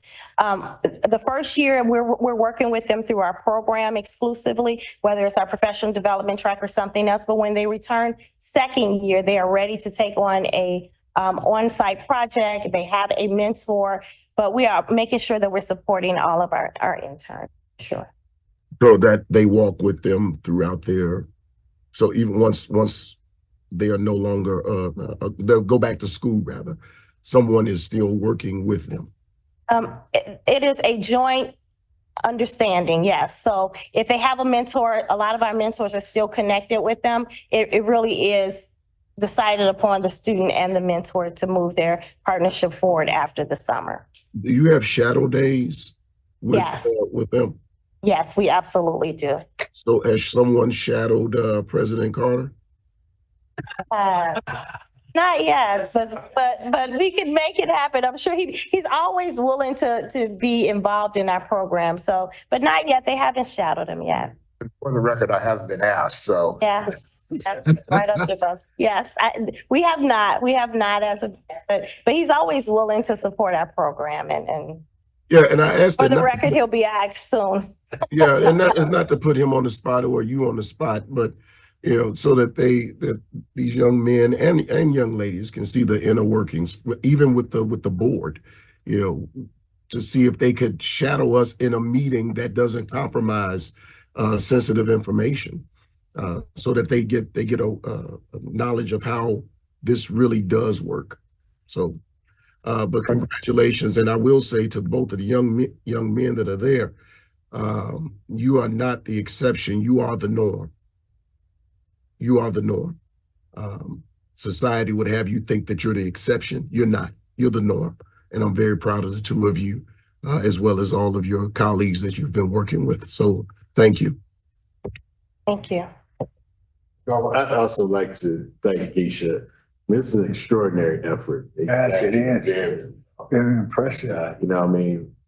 It's the day that the press should be here to see the hard work that goes into shaping the future of our city. So, Dora, I have to compliment you on the leadership in terms of forward-thinking to develop a program like this, because these are our future leaders of our city. So thank you very much for all the hard work to your team. I know it's a team effort, as you've indicated, because you can't do all that by yourself.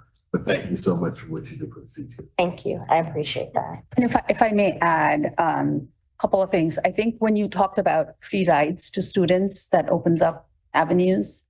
It would be lovely to see how the interns are using it, where they're going, how many rides, number of riders. And also more to the communication team feedback loop. I mean, this is the next generation. So, for all of the interns that are here, let's create a feedback loop of what their experience in transit is like and what do they want to see for the future. I think it's a great way to instill some of that feedback back to CTA. So the next year when we do the same thing, we can track through how we're building for the future. I think just incorporating a couple of those things, and I'm sure you're already doing it, but would love to see some of that feedback and what we learned from them. Well, we're happy to share some of our exit interview data with you. Absolutely. And we can certainly get you ridership information for the interns themselves. I can tell you, as you can well imagine, as students at this age who also have money in their pockets, getting a free CTA pass certainly opens up a lot of opportunities to explore the city and to go do things with their friends and others. So I would expect that the ridership numbers to be very encouraging for them. They are ambassadors. Some of them actually do work as information specialists, to support other programs over the summer. So they are out in the field. They are working closely with our employees. They are certainly another representation of CTA. And as you point out, it's also our future customers. Once they finish school and move on with their lives, that we're exposing the CTA in a very positive way. Was comms, did comms communicate with print and visual media to be there for the photograph? I don't know if they communicated in advance, but we do share and put out on social media, in other words, the activities of the One Summer Chicago program. And certainly we have in the past had media stories about what we're doing. Keisha is not only viewed as having one of the premier One Summer Chicago programs in the city, she actually goes over to City Hall and actually presents on the work that we've done in the program we set up. It is probably one of the most extensive and I think sophisticated programs that has been created by any agency in the city of Chicago, and it's one of the reasons why we're so proud of it. The amount of effort and thought that goes into what we do with these kids over the summer and how we use it as an opportunity for growth for them, I think has been a key to our success. And I think we see it in the number of students who return for multiple years. And as Keisha pointed out, in many instances go into college and elsewhere, still connected to CTA. And as I've indicated on more than one occasion, hopefully that turns into an employment situation with CTA for the long term. I'd like to know, and somebody can get back to me on this, if there was a press release sent out by comms so that, you know, we really can push this. Once again, it's back to telling our story.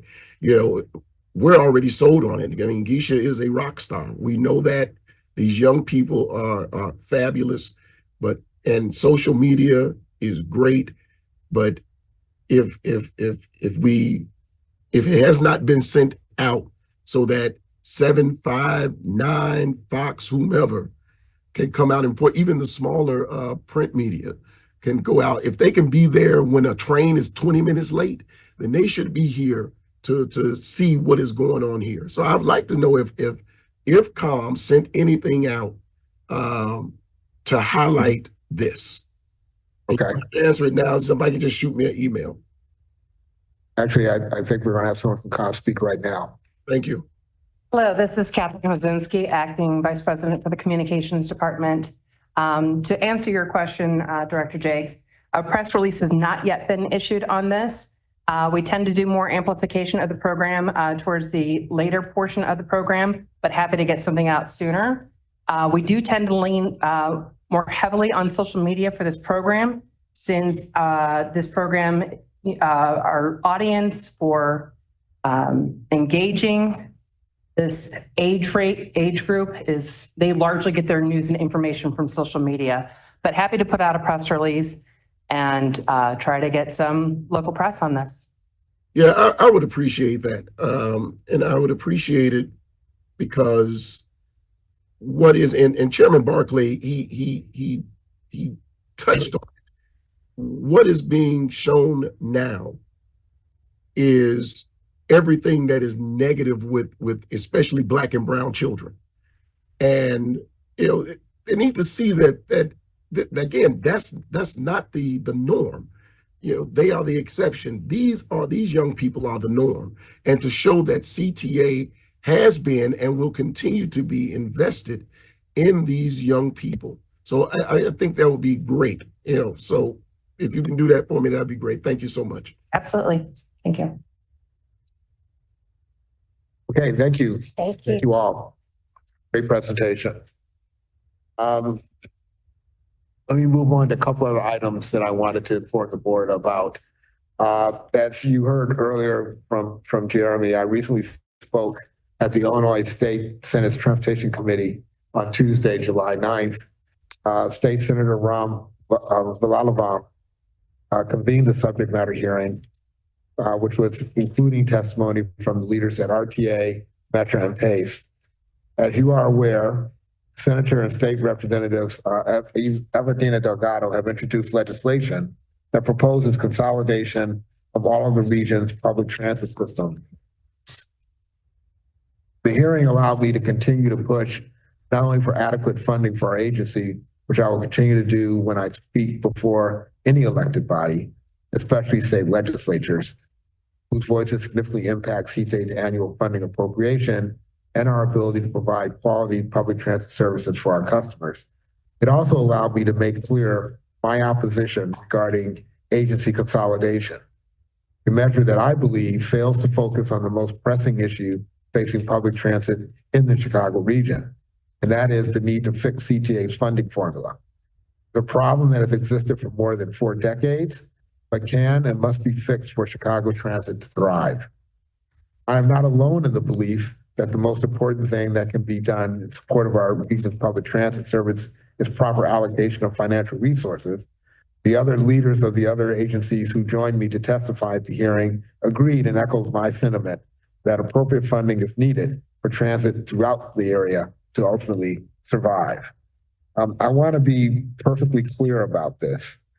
Fiscal cliff awaiting public transit in 2026 continues to approach, and no amount of hand-wringing or political diversion will change that.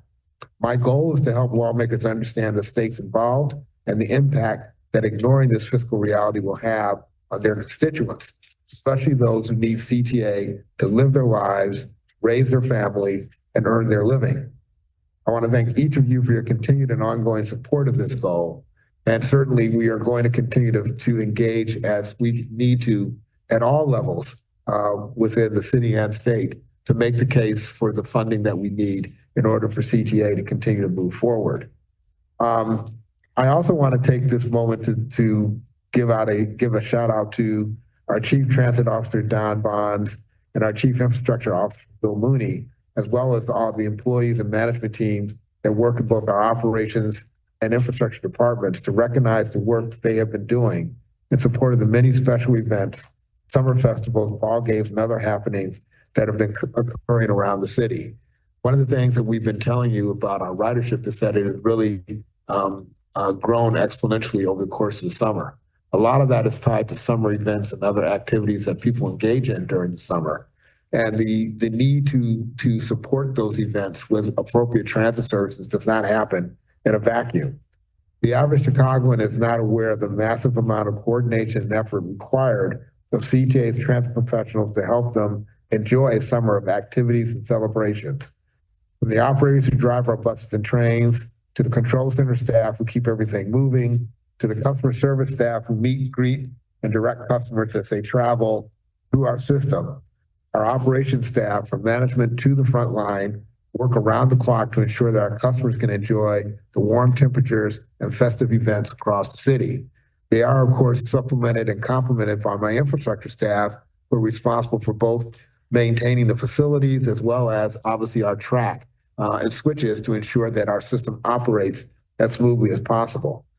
From Pride Fest to NASCAR to the many music festivals, sporting events, and parades, our departments are at the heart of it all, whether getting customers to and from the events, coordinating with event organizers and city officials regarding traffic coordination, or ensuring that our vehicles are moving smoothly across the city. I would be remiss if I didn't acknowledge the bus, rail, and infrastructure personnel who always keep the city moving, and also recognizing that they do that even during severe weather events like the storms that we experienced on Monday evening. The work that our employees do to keep our service running during those types of events is nothing beyond spectacular. And of course, under conditions that are less than ideal. I want to publicly thank everyone who worked diligently during these events to help restore service in the hours that follow those storms, as well as for their hard work and diligence during the storm to keep our service operating. I extend my heartfelt thanks to every employee who helps to make Summertime Chicago the world-class attraction that it is. And finally, I want to alert the board to a new appointment that has occurred involving myself.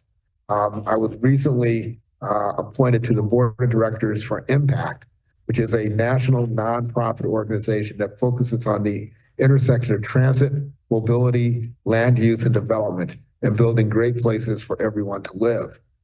My decision to become involved in this organization centered in part around its network of leaders, practitioners, and advocates who are dedicated to the engaging with communities, which is at the heart of our goals here at CTA.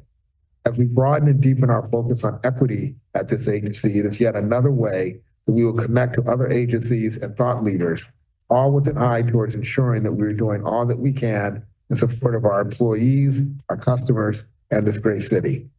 With that, Mr. Chairman, I conclude my remarks, and I'm happy to answer any questions that the board may have. First, thank you for your report. One thing that we talked about in briefing didn't address in your report today. So notion of security. Seriously, have some concerns as to board members engage them.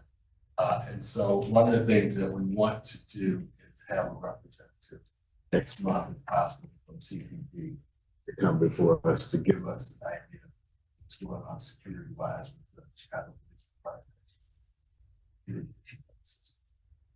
I welcome that opportunity. As you know, the Chicago Police Department provides security for CTA. Clearly, their presence on our system is critical to our customers' feeling about safety and security on the system. while we know that crime is down on CTA, both violent crime and other crime, there is still a perception out there that in many cases is driven by the media and their never-ending quest to report on every incident of crime that happens on our system, that CTA is unsafe. Clearly, it is an issue that we need the support of the police department to address. Clearly, it's something that I have concerns about, just as the board does. I would welcome the opportunity for the Chicago Police Department to be here to address the board on that particular matter, and we'll certainly make sure that gets conveyed directly to the superintendent of our desire to want them to participate in a conversation with the board about what they're doing and how they're addressing the safety issues on our system. Please do. Thank you. Mr. President, since you're there, is there a reason why we don't have our own security? That CTA used to have its own security, correct? CTA used to have its own police force. I think it's distinguished between just general security and a police department. The police force. What happened? We don't have one anymore. It was disbanded probably 35 years ago. And the responsibility of the policing of CTA was turned over to the Chicago Police Department, which has, as you know, a dedicated unit that focuses on providing police services to CTA itself, the mass transit unit of the police department. The issue of what it would take to create a police department today is both a fiscal conversation. It would be a substantial cost, additional cost to CTA to do that, as well as a timing conversation, because you obviously aren't going to be able to do that overnight. The more efficient way to address concerns about security on CTA is to get the police department to provide additional resources to support our agency.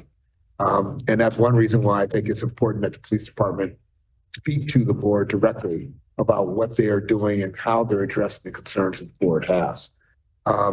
Certainly, the board has the right to revisit that decision from many years ago.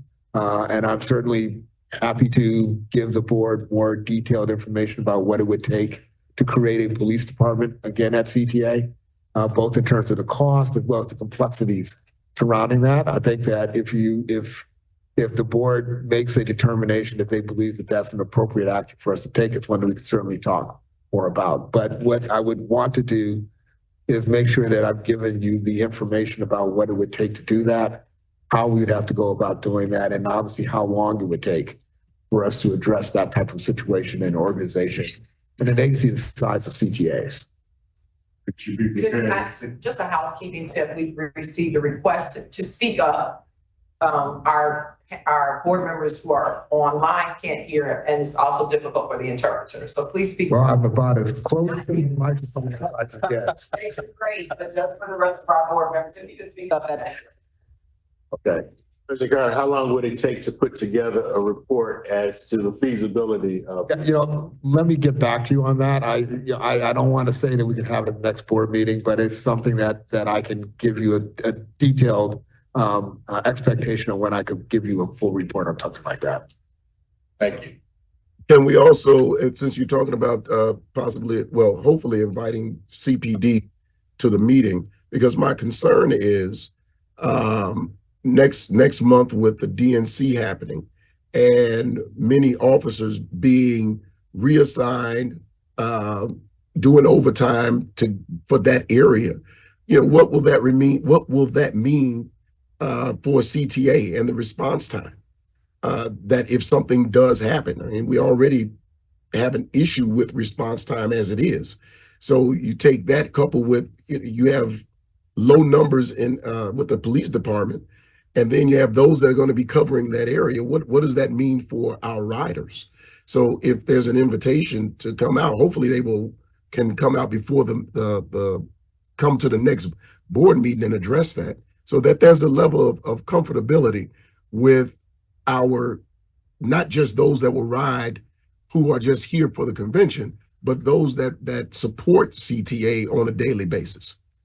And That's a fair question. I know the superintendent has had to speak to that issue, not just about CTA, but the city as a whole, in terms of making sure that there are these resources still available to serve the rest of the city, just like CTA has had to address that we'll have the resources to provide services throughout the rest of the city, even though there are certain resources that will be dedicated to the convention itself. I'm happy to bring that to the attention of the police department so that they can give you some sense of how they plan to address that as part of the overall plans for the convention. Okay, thank you. Thank you. Any other questions for President Carr? Thank you very much. Our next order of business is the approval of the minutes of the regular board meeting of June 25th, 2024. May I have a motion to approve? Second. It's been moved by Director Ortiz, seconded by Director Ja, that the minutes from the board meeting of June 25th, 2024 be approved as submitted. We'll take a roll call vote. Director Ja? Yes. Director Ortiz? Yes. Chairman Barclay? Yes. Director Eady? Yes. Director Requejo? Yes. Director Jakes? Yes. The motion to approve the minutes passes. Thank you, Georgette. Our next order of business is executive session. Kent Ray, is my understanding that today we have an executive session. Yes, Chairman, we will go into executive session pursuant to the Illinois Open Meetings Act, Section 2C1, 2, 11, and 21. I will now entertain a motion to recess into executive session for the reasons stated by counsel. Second. It's been moved by Director Eady, seconded by Director Ja, that we recess into closed session. We'll take a roll call vote. Director Ja? Yes. Director Ortiz? Chairman Barclay? Yes. Director Eady? Yes. Director Requejo? Yes. Director Jakes? Yes. Thank you. The meeting will stand in recess.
Ortiz, seconded by Director Eady, that the board return to open session. We'll take a roll call vote.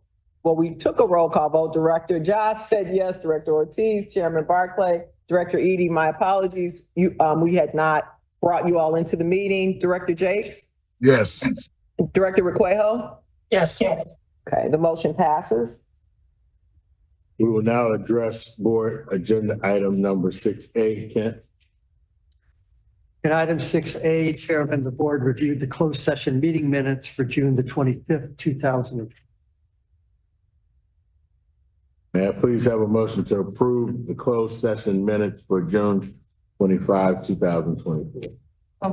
Second. It's been moved by Director Ortiz, seconded by Director Ja, that the closed session minutes from June 25th, 2024 be approved. We'll take a roll call vote. Director Ja? Yes. Director Ortiz? Yes. Chairman Barclay? Yes. Director Eady? Yes. Director Requejo? Yes. Director Jakes? Yes. The motion passes. So we now like to address agenda item 6B. Kent? Chairman, item 6B involves the section 28 matter of Michael Huff. The board is deferring this matter until its August meeting. Need a motion to defer this until the next month? No. Okay, all right. Then our next order of business is a report from the Committee on Finance, Audit, and Budget, Director James. Hold on one second.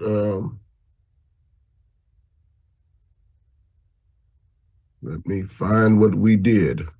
Been a long morning. It has indeed been a long morning.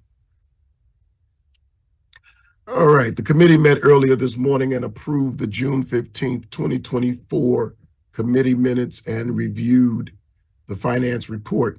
The committee reviewed 2 ordinances. Review of an ordinance authorizing a co-promotional agreement with the City of Chicago Department of Fleet and Facility Management. Review of an ordinance amending ordinance number 024-17, authorizing up to $9 million for stipends to encourage proposals for the RLE project design build contract. The committee also reviewed 15 contracts. The committee placed the 2 ordinances and the 15 of the contracts on the omnibus. The committee approved and recommended for board approval 2 ordinances and the 15 contracts. This concludes the report of the Committee on Finance, Audit, and Budget. I now entertain a motion to approve the omnibus. So moved. Second. It's been moved by Director Ortiz, seconded by Director Ja, that the omnibus be approved. We'll take a roll call vote. Director Ja? Yes. Director Ortiz? Okay. Chairman Barclay? Yes. Director Eady? Yes. Director Requejo? Yes. Director Jakes? Yes. I would ask that we silence all of our cell phones, and if we cannot silence them, that we would leave the boardroom. Thank you very much. The next order of business is a construction report from Bill Mooney, our Chief Infrastructure Officer, and Juan Pablo Prieto, our Director of Diversity Programs.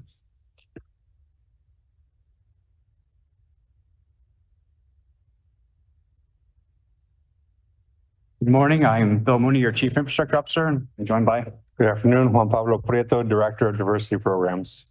We have your monthly construction report. We'll move forward to the Damon Station project. It is quickly coming to conclusion. We're waiting for a final kind of date from the Chicago Department of Transportation, who's leading this project on our behalf, about exactly when they expect to be opening, but it should be in the near future here. Here you can see some of the finer finishes coming in. It is a gorgeous kind of atrium space. You can see the finished glass there, both in the elevator tower as well as kind of the main courtyard. Here is kind of the opposite view. This is north, the north side of the tracks there. And this is the enclosure for the stairwell and the elevator and the cross bridge there. They have started the installation of both the escalator and the elevator. And so you can see some of that installation here in that main elevator tower with that very, very noticeable green. And the mosaic tile art wall has been prepped, and they're in the process of installing that. It's going to be a full kind of floor to ceiling mosaic tile. It's a really beautiful piece and will be kind of a signature part of the station and part of our collection. Here you can see that courtyard and the pavers going in place. Canal Barry Damon. So we've fully enclosed now at Damon. So you've seen kind of the wood paneling here. They've got the lentils in, they've got all the glass work there. This is again from the platform at Damon Station, being able to look down into that substation, which is kind of a unique position. It's really interesting from the platform, but also from the substation, being able to look out at the trains as they come by. They're inches away from you there. Here at Barry, they're fully bricked up here at this point. You can see the very distinctive black brick that is the base of this building. The top portion is glass as well with a terracotta finish. I've shown you some renderings over the past on this one. It will be a very unique architectural piece. Both of these cases, the buildings are getting hardened and closed and getting prepped for equipment, which comes towards the end of this year. Here is work actually just outside our windows here over on the green line here. This is part of the work that's been tied to Haymarket and ultimately to Canal Breaker House and the subway, where they're actually borrowing power from the green line and tying it to the blue line to provide supplemental with the overusage. And here's that other side of that connection, which is over in the subway at Canal Breaker House that I've shown you over the last few months, and making those terminations for the cables to get that system online. O'Hare Bus Bridge. So we've done all the kind of major structural removals up top, kind of the bus canopy space. This is the canopy that will remain directly out there that we've rehabbed the roof on. Over the next month, we'll start demoing the deck itself of the bridge that gets replaced. So here you can see that roof preparatory work. This is a new project that we haven't really had an opportunity to talk about. This is the second phase of our Forest Park Phase 1. It's the Racine Station ASAP project. As well as the new Morgan substation. So here in this first photo is the new Morgan substation. It's an interesting substation for us because it's over the track level here. It's a multi-story building. You can see the steel columns that were set in place a couple months ago, and the second tier that's already being prepped.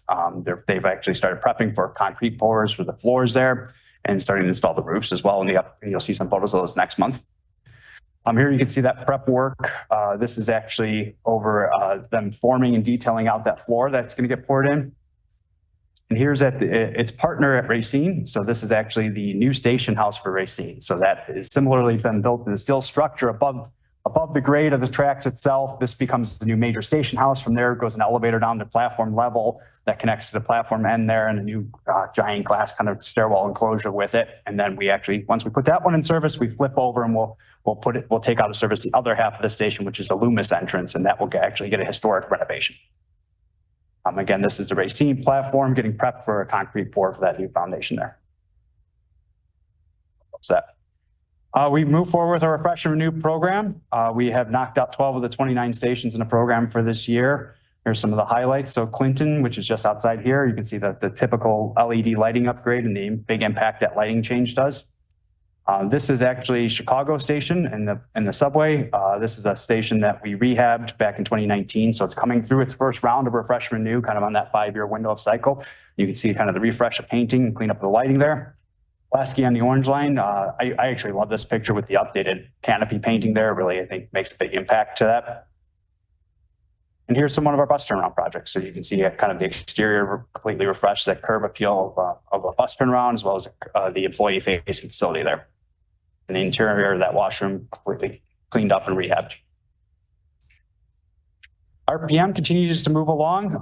Major work in the red purple bypass area as we've expanded. I've shown you kind of the steel structures going in place and the concrete pour for that base, and now they're starting to build the track work. So this is the substruct. This is the footprint for what becomes the track in this area on tracks 3 and 4. You can see them installing the rebar in that follows up with a series of concrete pours. Here's some examples of those concrete pours in place. They are pretty much fully poured out with the deck at this point, and they're forming the ties and almost done pouring ties, which you'll see. Up on the other end of the project, this is the Lawrence Bryn Mawr area. We've been working our way with steel and for all the stations working south. So I've shown you over the last couple of months.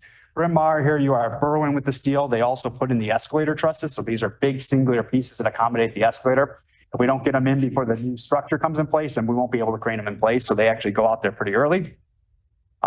Here you can see the new steel now moving further down at Argyle. So this is actually the platform steel for the new platform at Argyle. And we finished all the column work. So all the columns on the project on both sides are completely done. So all our superstructure, which is the area below the track level, is completely built out. At this point, it's a pretty significant milestone when you talk about a project that goes 4 or 5 years. These minor milestones of those major retirement points are huge wins for those teams. A lot of the unknowns we experience are below the grade. And so being able to have that work behind us is huge. And the gantry continues to work. Gantry is working 24 hours a day now.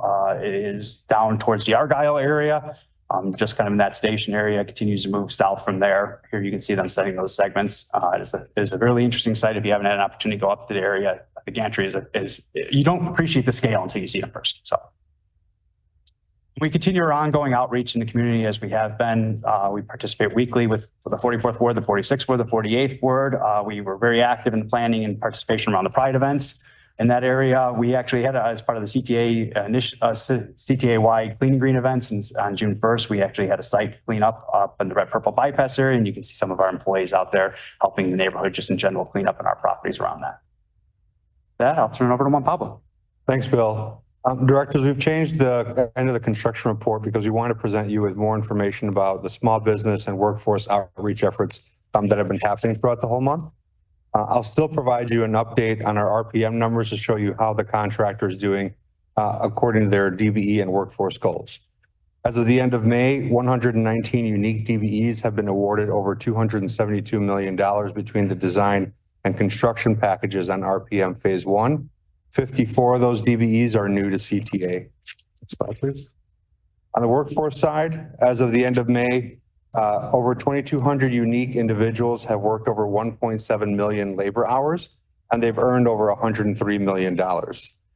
As you know, the diversity programs team is focused on preparing small businesses, specifically DBEs, to compete for and grow from CTA contracting opportunities.